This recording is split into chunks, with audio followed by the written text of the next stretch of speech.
All right, so what's going on, guys? So I want to share with you guys this encouraging story. The Lord was just reminding me of who He was through this encounter I had. And so the other day I was walking the street and I had to get somewhere. I was a couple blocks away from my destination. And basically I was supposed to cross the street and then pass by this small sort of street side alley to get to where I had to go. And I could see from a distance that the path that I had to take, there was this dog owner. And obviously with their dog waiting, and just maybe the person was allowing their dog to relieve themselves, or they were just waiting until the dog was ready to go or whatever it was. But I could tell that they were just sitting there and blocking the path that I had to take. And so I was just thinking maybe I have to go around them, go into the street, go over, or maybe I had to just ask them excuse me, I've got to get aside. And I wasn't thinking much of it, but as I was walking, and I wasn't being weird about it, I wasn't like looking and staring and just like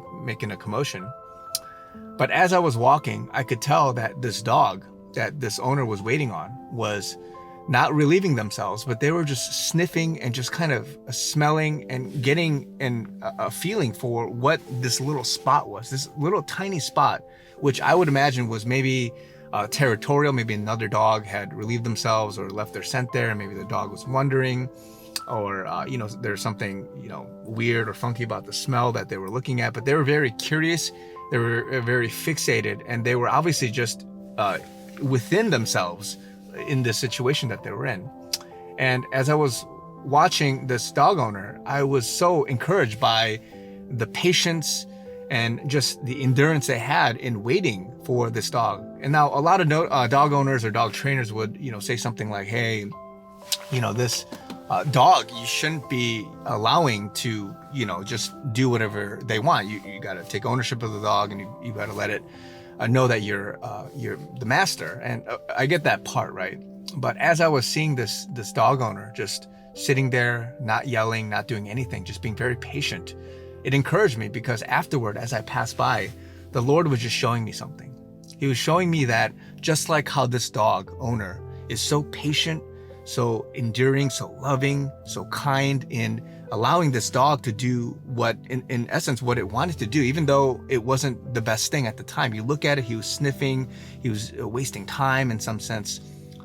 Our God, our Father, He waits, and he's so patient with his children. And just like that dog owner, God waits for us to go through a circumstance, through an instance, a low, even our own sinful desires, and allowing us to go through whatever it is that for other people, from the perspective of God, from even the perspective of others, it looks like we are smelling somebody else's, feces, we are smelling somebody else's territory. And so many of us in life, we are so stuck in comparing ourselves to other people, in fixating on beauty and standards. We're so fixated on looking at somebody else's achievements, their timeline, their goals. We're so fixated on somebody else and what they're going through, as opposed to taking the time to walk our own path, to move forward, and not be so caught up in the baggage, in the feces, in the urination, in the territorial smells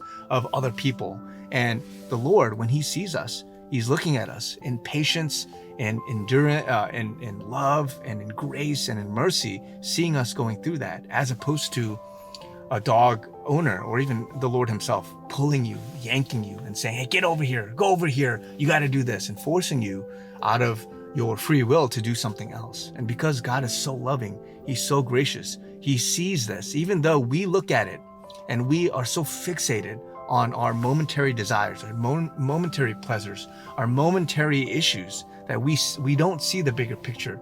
We don't see the fact that if we just let go, if we just allow our owner, our Father, to lead the way. And again, I'm not trying to equate, our life to being on a leash, but if we allow the Lord to lead our life, to be able to see clearly the path that is in front of us, to be able to clearly see our perspective, and to have a reality check to say, man, I have been sniffing the ways of the world. I've been sniffing my own,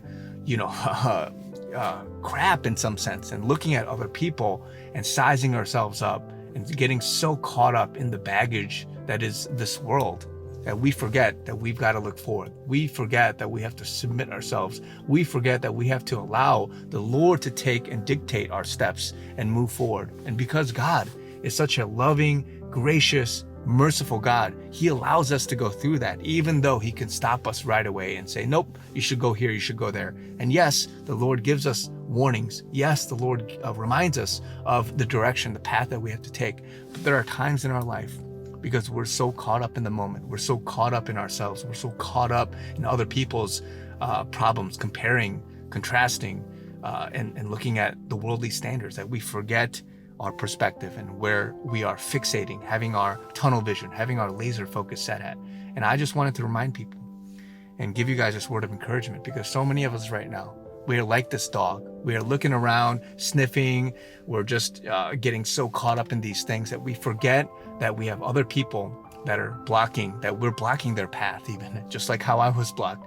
We are forgetting that the Lord, even though he's walking with us, he's so patient, he's so merciful, he's so loving, he's so kind. And so be reminded that even though you're going through something, you don't have to feel ashamed. You don't have to feel like the Lord is reprimanding you and hating on you and punishing you. But he's there, he's waiting for you to turn around. He's waiting for you to get your attention together. He's waiting for you to be able to see your perspective on what you're actually doing, as opposed to taking the road that he wants you to be on. And so be encouraged, because God, as much as he's reminding me through something as small and even as